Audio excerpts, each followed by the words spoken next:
안녕하세요. 브랜드테크 강사 이승훈입니다. 이번 강의는 아이들의 생각과 상상에 대해서 말씀드리도록 할게요. 강의 시청 전에 구독과 좋아요 부탁드리도록 할게요. 일단 제 강의는 강의 레벨이 굉장히 강해요. 그래서 기존에 지금 제가 좀 위험하다고 하는 대로 실질적으로 지금 하고 계시는 어머니들은 조금 충격 받으실 수 있어요. 그거 좀 알아두시고요. 제가 괜히 하는 소리가 아니라 저도 지금 뇌 연구를, 그러니까 아동 뇌 연구를 좀 15년 동안 한 거고, 뭐 일반적으로 조기교육 권장하는 유튜버들, 그냥 아무 말 대잔치를 하는 유튜버들하고 좀 달라요. 어쨌든 간에 지금부터 하는 얘기는 좀 잘 알아두시고요. 지금 책 육아라는 것 자체를 조금 좀 알아봐야 될 것 같아요. 책 육아를 어머님들이 하는 이유가 뭐예요? 한번 잘 알아보세요. 책 육아를 해서 아이가 나중에 책을 잘 접하게 하도록 하기 위해서, 아니면 책 육아를 해서 아이들 빨리 책을 읽히게 하기 위해서, 이걸 좀 잘 구분을 해야 돼요. 원래 책 육아라는 거는 제가 왜 하지 말라고 하는 거냐면은, 책 육아를 할 거면은 어머님이 8살 때까지 책을 읽어주면 상관이 없어요. 하루에 10권이고 20권이고 30권이고 100권이고 어머니가 다 읽어주면 상관이 없어요. 그러면은 제가 책 육아를 하라고 그래요.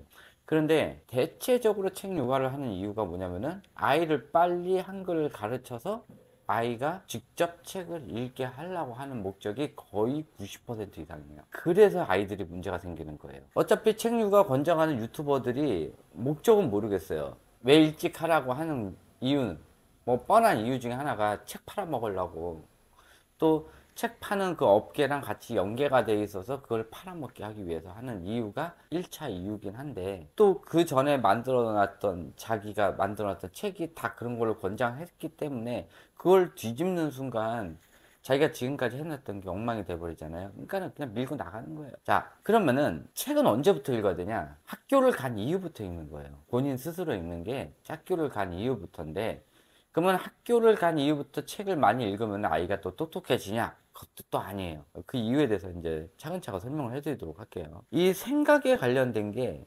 유아 시기에 책을 읽으면은 생각에 관련된 게 막 올 것 같이 그렇게 느껴지잖아요. 또 그럴싸해요. 근데 하나 알아둬야 될 게, 생각에 관련된 뇌가 도대체 언제 새끼냐가 중요한 거예요. 만약에 조기교육 유튜버들이 만약에 6개월째부터 해가지고 애가 생각이 된다, 이런 소리를 했다, 그러면은 그냥 그 유튜버들 그 구독 끊어버려요. 사기예요. 생각에 관련된 뇌는 이 해마가 생기긴 해요. 근데 본격적으로 작동하는 게 약 18개월 이후부터예요. 그리고 본격적으로 생각에 관련된 뇌는 언제부터일까요? 이 두 정엽이 발달한 게 36개월 이후부터예요. 그 다음부터 아이들이 생각과 상상이 가능하고, 36개월 이후부터 아이가 원하는 것들을 그릴 수가 있고 만들 수가 있어요. 그때부터 가능한 거예요. 그래서 아이들 보통 얘기하는 스펀지 기간이라고 하는 것들이 언제부터냐고, 빠른 아이들은 24개월, 약간 영재성 가지고 있는 아이들, 또 느린 아이들 같은 경우도 최소 36개월 이후부터 생각 상상이 가능해요. 그러면은 이 생각 상상을 가능하게끔 해주는 이 매개체가 뭐냐? 이게 뭐냐면 소근육이야, 소근육. 어떤 거를 만질 줄 알고 그 만짐으로 인해서 점점 작은 거를 만질 수 있는 그 힘, 조그만 블럭을 끼울 수 있는 그 힘이 돼야 아이들이 생각할 수 있는 기본 베이스 바탕이 돼요. 이 책 육아라는 것 자체에서 아이들 생각 상상이 된다, 이거는 일단은 36개월 이전에는 의미가 없는 짓이에요. 어차피 아이들 생각 상상이 안 되기 때문에. 왜 하는지 모르겠어요. 왜 그때 전부터 하는지는. 당연히 어머니들도 몰랐고 지금 알았잖아요. 의미 없는 짓이라는 거. 그러면 36개월 이후부터 그럼 책 육아를 해도 되냐? 또 그것도 아니야. 왜냐면은 책이라는 거는요, 기본적인 생각이라는 바탕을 가진 이후에 하는 거예요. 그리고 기본적인 감정을 가진 이후에 하는 거예요. 나라는 감정, 타인의 감정, 엄마랑과의 애착관계, 이런 것들이 다 된 다음에 이 책 육아를 했을 때 타인의 감정이 정해지고 타인이 잘못한 게 느껴지는 거예요. 또 나라면 어땠을까, 이런 생각도 할 수가 있는 거지. 그런 거예요. 근데 그런 게 갖춰지지 않은 상태에서 책만 읽히다 보면은 아이들이 그냥 아무 생각 없이 듣게 돼. 아무 생각 없이 읽게 되는 거예요. 그러니까 의미가 없어져 버리는 거야. 그게 돼요. 자, 그러면은 생각의 깊이는 어떻게 만드냐? 깊이를 만들기 전에 이 폭이 중요해. 얼마만큼 많은 양을 가지고 있냐, 그 양에 의해서 깊이가 결정되는 거예요. 근데 이 생각의 양이 없으면은 아이들이 깊이 생각할 수가 없어요. 아이가 자라면서 기본적인 생각을 가져요. 나에 대해서 주관적인 생각만 가져요. 나의 이익을 위한 생각을 가져요. 이거는 기본적으로 사람의 본능으로 갖게 되는데, 이게 36개월 전후로 해서 그 생각의 폭이 넓어져요. 타인을 생각하는 마음, 타인과의 교류 관계, 또 가족 간에도 나 이외에 엄마, 아빠, 가족, 또 친척들, 또 주변인들, 이렇게 점점 넓혀간단 말이에요. 근데 책 육아를 하다 보면은 그 폭이 좁아져요. 집에서 엄마가 보통 가둬놓고 책 육아를 시키고 기간을 갔다 와서 거의 집에서만 생활을 해요. 그러니까는 이 생각의 넓이도 작은 거예요. 너비도. 생각이라는 거는 소근육 활동을 하면서 무에서 유를 창조할 때 생겨나는 거예요. 자, 예를 들어 볼게요. 지금 엄마가 하는 이 책육아나 교구 활동이나 또 패드워크숍 이런 건 뭐냐면요, 아파트 공사를 예를 들어 볼게요. 아파트 공사를 짓기 위해서는 뭐가 필요해요? 설계사 필요하죠. 그 다음에 또 건축 공사하는 사람 필요하고, 건축 소장도 필요하고, 또 미장을 하는 사람도 필요하고, 인테리어 하는 사람도 필요해요. 근데 그런 사람들을 모으는 작업을 하는 거, 인테리어를 위해서 모으는 작업을 하는 이 작업이 좌뇌교육이에요. 책육아를 하고 아이들 숫자를 가르치고 한글을 가르치고 또 영어를 가르치고 이러는 것들이 인테리어 작업이에요. 그런데 인테리어 작업을 다 모아놨어. 그 할 사람들을 다 모아놨어. 자재를 다 준비해놨어. 그리고 나서 이제 아파트 공사를 딱 지려고 했더니 어라? 부지가 없네? 그럼 어떡할 거예요? 아파트를 어디다 질 건데 부지가 없는데. 그러니까는 부지를 먼저 선점을 하는 게 더 중요해요. 이게 생각의 너비예요. 생각의 너비가 만들어지고 나서 그 다음에 아파트 공사를 할 건지, 빌라 공사를 할 건지, 펜션을 만들 건지, 또 정원 있는 집을 만들 건지, 이런 것들을 나중에 구상을 하는 거예요. 그리고 나서 구상 단계가 끝난 다음에 그 다음에 업자들을 부르는 거예요. 응? 재료를 준비를 하고.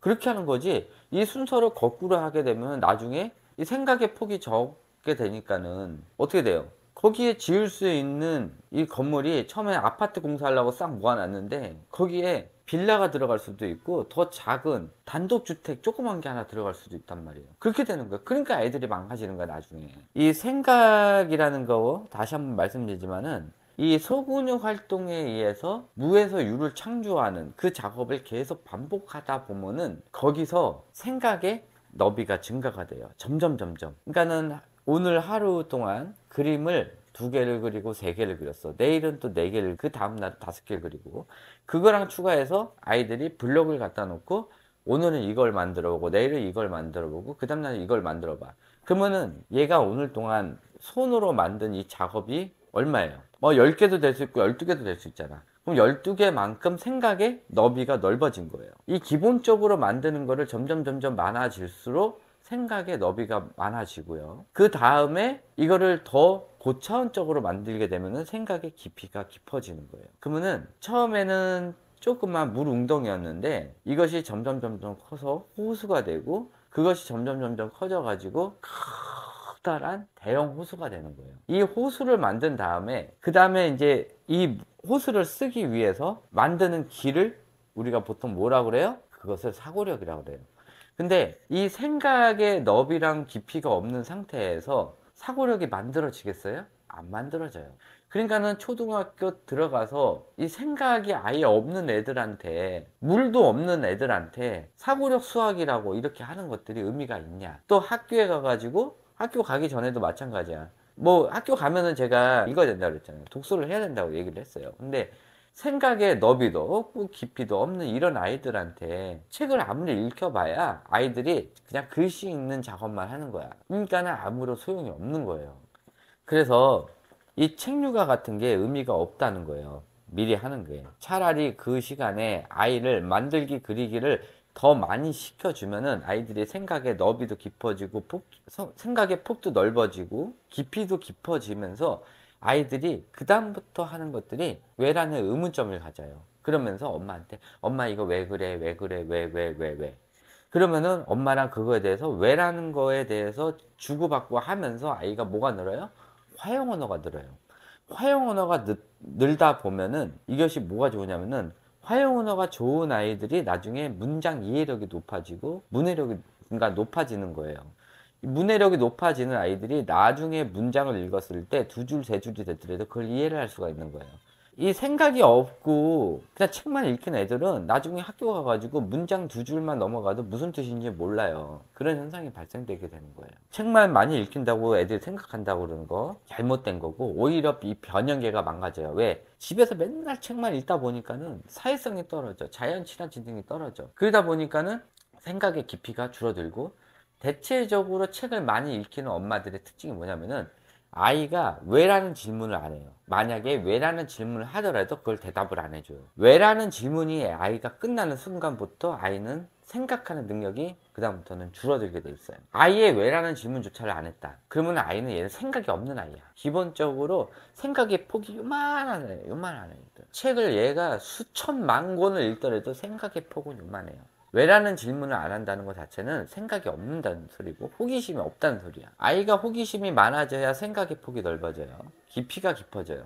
그러니까 왜라는 질문이 나왔을 때는 생각의 너비가 웬만큼 됐다고 아이들이 생각을 하고 깊이를 깊어가게 하는 그 상황이에요. 이 왜라는 게 그렇게 중요해요. 근데 엄마들이 나중에 이 왜라는 거 질문에 대한 답변을 못 해요. 이게 아이들이 지능이 올라가면 올라갈수록 왜라는 질문 자체 레벨이 올라가거든. 그럼 나중에 대답을 안 해줘. 그러면은 애들이 그 깊이가 거기서 끝나버려요. 더 이상 성장을 안 해요.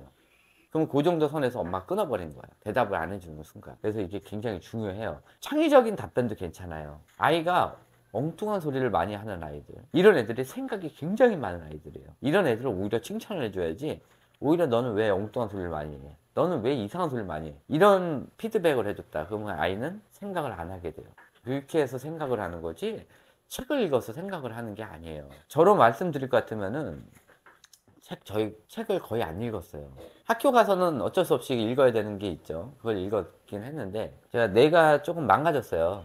그래가지고 고3 때 조금 문제가 생겼거든요. 그래서 21살 때부터 책을 아예 전혀 못 봤어요. 책을 볼 수가 없었어요. 책을 좀만 보면은 머리가 막 진짜 막 처음 본 바늘로 찔르듯이 아팠거든요. 지금도 막 눈이 막 빠져나올 듯이 아파요. 책을 읽으면. 그래서 책을 지금 못 읽은 지가 한 17년 정도 됐어요. 아니지, 27년이 됐구나. 책을 못 본 지 27년이 됐어요. 모든 거를 다 제가 독학을 하느라고 다 머릿속으로 생각하는 연습을 했어요. 근데 그 전에 이미 저는 생각하는 능력이 조금 높았죠. 책을 읽어서 생각하는 능력이 높은 게 아니라 원래 어렸을 때부터 호기심 자극이 굉장히 많았고, 이 왜라는 의문에 대해서 혼자 막 해결하려고 하고 항상 이렇게 의문점을 갖고 다녔어요. 그리고 그거를 혼자 해결하려고 하고 이거는 왜 그럴까 왜 그럴까 이런 거를 어렸을 때부터 이런 걸 생각을 많이 했고, 초등학교 때도 그런 걸 많이 생각을 하면서 그렇게 하다 보니까 수학이 재밌어진 거야. 수학을 많이 풀다 보니까는 기본적으로 생각의 틀이 큰 상태였기 때문에 수학이 재밌었던 거지. 더 많은 생각들을 할 수가 있고 더 많은 호기심 자극이 됐고, 어려운 문제를 풀면 풀수록 생각의 폭이 점점 넓어지고 깊어지는 거야. 이런 것들이 좋아지다 보니까는 지금은 모든 이런 연구나 이런 것들을 다 머릿속으로 다 가능해요. 그래서 제가 보통 하루에 생각해야 되는 분량이 일반인들 한 달 정도 생각해야 되는 분량을 저는 하루 동안에 다 할 수가 있는 그런 능력을 갖게 된 거예요. 그래서 저는 책을 보는 그런 것들이 없더라 하더라도 전 머릿속으로 다 가능하는 그런 능력을 가졌어요. 대신 이 책이라는 뭐냐, 말솜씨가 늘어나요. 이렇게 우왕좌왕하고 막 장황하게 설명하는 거를 책을 많이 본 사람들은 요약 정리를 잘하는 거지. 일목요연하게 잘 말할 수가 있는 그런 능력을 가져요. 또 논리적으로 잘 말할 수 있는 능력을 가져요. 그것이 있는 거예요. 내가 아무리 이만한 지식들을 가지고 있더라도 책을 안 읽으면은 좀 장황하게 많이 설명하는 거지. 그러니까 제가 책을 많이 못 읽었기 때문에 설명하는 것들이 한번 설명했던 거 또 설명하고 또 설명하고 이러다 보니까는 좀 영상이 길어지는 것도 있어요. 그게 조금 단점이에요. 근데 어쩔 수가 없어. 전 지금 책을 못 읽는 상태이기 때문에. 책을 많이 읽다 보면은 이 단어 같은 거 이런 것들도 잘 선택을 해서 한번 이만큼 설명해야 될 거를 딱 한 단어로 설명할 수가 있는 거지. 그런 것도 있죠. 그래서 이 단어 선정이나 많은 단어들 아는 것들, 이런 것들은 또 책을 이용해서 들어올 수가 있어요. 이거는 성인 됐을 때 또는 학교에 간 이후에 이거 문제고, 학교에 가기 전에는 아이들만의 쓰는 단어들이 있어요. 그거 이상은 아이들이 들어오질 않아요. 그러니까는 너무 많은 책류가, 너무 높은 상태의 책류가는 할 필요가 없다는 거지. 그래서 최종으로 정리해주면은 이 책으로 인해 가지고 아이들이 생각의 너비랑 깊이랑 된다는 게 아니에요. 그렇게 얘기하는 유튜버들 다 사기꾼들이에요. 생각은 어떻게 된다고요? 무에서 유를 창조하는 그 능력으로 되는 거예요. 그렇게 해서 생각이 된 다음에, 충분히 생각이 된 다음에 아이가 왜라는 질문들을 많이 하면은 그때부터 책 육아를 하면 돼요. 그때부터 아이한테 책을 많이 읽혀주고, 그 다음에 책에 대해서 많이 얘기하다 보면은 그 다음부터 뭐 아이들을 뭐 화용 언어부터 해가지고 이 머리 쓰는 것 자체가 엄청나게 높아져요. 근데 아이가 왜라는 질문을 한 번도 안 했다, 그러면 책을 보여주면 안 돼. 책 육아를 하면 안 돼. 아이가 처음에 왜라는 질문 자체가 언제예요? 일상생활을 보면서, 여기서 의문점을 가지면서 왜라는 질문을 하고요. 그 다음에 책 육아를 한 다음부터는 이 왜라는 질문 레벨이 높아져요. 그러면은 성공한 거예요. 언제부터 책 육아라고요? 아이들이 왜라는 질문을 하기 시작한 그 무렵부터 하셔야 돼요. 왜라는 질문은 기본적으로 아이가 생각과 상상, 창의에 관련된 그 뇌가 기본 베이스 바탕이 꽉 찬 상태예요. 아이 나름대로 꽉 찬 상태예요. 이것이 되기 전에는 아무리 책 육아를 해도 상상력이 늘지가 않고 생각할 능력이 늘지가 않아요. 오히려 생각의 폭이 점점 줄어들어요. 만약에 아이가 생각의 넓이가 이만큼 있었는데 오히려 책 육아를 하면은 점점 줄어들어요. 진짜 그래요. 왜냐면은 책 육아를 하는 동안 아이들이 밖에 생활을 안 하기 때문에, 집안에서 한정된 생활을 하기 때문에, 그리고 아이들이 귀찮고 어려운 걸 안 하려고 하고 책으로 모든 거를 퉁치려는 그런 단순한 생각을 더 갖게 돼요. 그러니까 아이들 뇌가 더 단순해져요.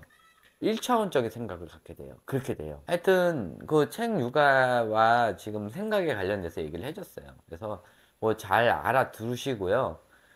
제가 괜히 하는 소리가 아니라 제가 얘기했잖아요. 저 아이들 뇌에 대해서 15년 동안 연구를 꾸준히 해왔고, 예, 제가 생각하는 능력 자체가 타인보다, 지금 여러분이나 아니면 다른 사람들보다 거의 한 10배 이상 많은 생각들을 해요. 하루 종일. 그러니까 저는 아침에 눈 떠가지고 자기 전까지 생각만 하는 사람이에요. 그리고 어떤 거에 대해서, 연구에 대해서 계속 시뮬레이션을 돌리고 있고, 그리고 아침부터 저녁까지 저는 아이만 생각을 해요. 이 아이가 어떤 교육을 했을 때 어떻게 될까, 이런 거에 대해서 하루 종일 아이에 대해서만 생각하는 사람이에요. 그러니까는 제가 이런 연구 결과도 나오고 이런 거에 대해서 분석을 할 수가 있는 거예요. 그래서 그렇게 알고 계시고요. 근데 저 웃기죠. 저 아이도 없는데 매일 아이에 대해서만 생각하고 있으니까, 저도 지금 뭐 하는 건지 잘 모르겠는데, 아이가 없는 저도 이렇게 하루 종일 아이에 대해서 생각을 하고 있는데, 그러니까 어머님들도 지금 아이에 대해서 이렇게 어떻게 그냥 뭐 이 교육 시키면 어떻게 되겠지라고 생각하는 게 아니라 충분히 좀 다른 사람들의 연구 자료, 또 교수들의 연구 자료, 이런 것들 좀 잘 찾아보면서 좀 해주시길 바라고요. 뇌는 좀 어려워요. 그래서 뇌에 대해서 연구하고, 아이의 뇌에 대해서 연구하고, 이게 지금 신경교육학과라고 하는데 이거 굉장히 어려워요, 이거는. 그래서 그 뇌에 대해서 연구하는 거는 제가 대신 해드릴 테니까 제가 한 연구 결과 보고, 근데 제가 연구 결과라기보다 기존에 있던 연구 결과를 제가 어머니들이 듣기 편하게 풀어주는 것 뿐이에요. 그러니까 풀어준 내용을 보고 어머니들이 직접 판단을 하면 돼요. 판단은 뭐 제 거 보고 판단해도 되고, 다른 유튜버들이나 아니면 다른 책자나 막 이런 거 보고 해도 되는데, 요즘 하도 가짜 내용들이 많으니까는 어떤 게 진짜인지 모르고 있고, 이 유튜버들 자체도 너무 많아. 근데 다 하는 내용이 다 틀려. 왜? 기본적인 지식들이 없는 상태에서 그냥 아무 말 대잔치를 하기 때문에 다 내용이 다른 거예요. 그래서 기본적인 아이들에 대한 이 내용은 알고 아이들 교육을 해주시는 게 제일 중요해요. 긴 시간 또 시청해 주셔서 감사하고요. 또 제 내용이 좋았으면은 구독과 좋아요 부탁드리고요. 다시 한번 말씀드리지만은 제 강의 내용 자체가 조금 레벨이 커요. 좀 단어 선택도 제가 세게 할 수밖에 없는 게 지금 그만큼 위험 상태예요. 아이들 지금 책 육아 어려운 아이들 하는 거 이걸 지금 당장 멈추지 않으면은 이 아이가 내일 자고 일어나서 이상 증세를 보일 수도 있는 거예요. 그런 거 좀 잘 알아보시고요. 지금 조기교육 유튜버들 하는 거 그대로 쫓아왔다가 나중에 그거를 하소연할 길이 없어요. 얘네들은 그냥 권장했다고 하는 건데 그거를 결국 선택한 거는 엄마 몫이니까. 그래서 하여튼 그렇게 알고 계시고요. 또 다음번에 또 새로운 강의로 만나 뵙도록 하겠습니다. 네, 감사합니다.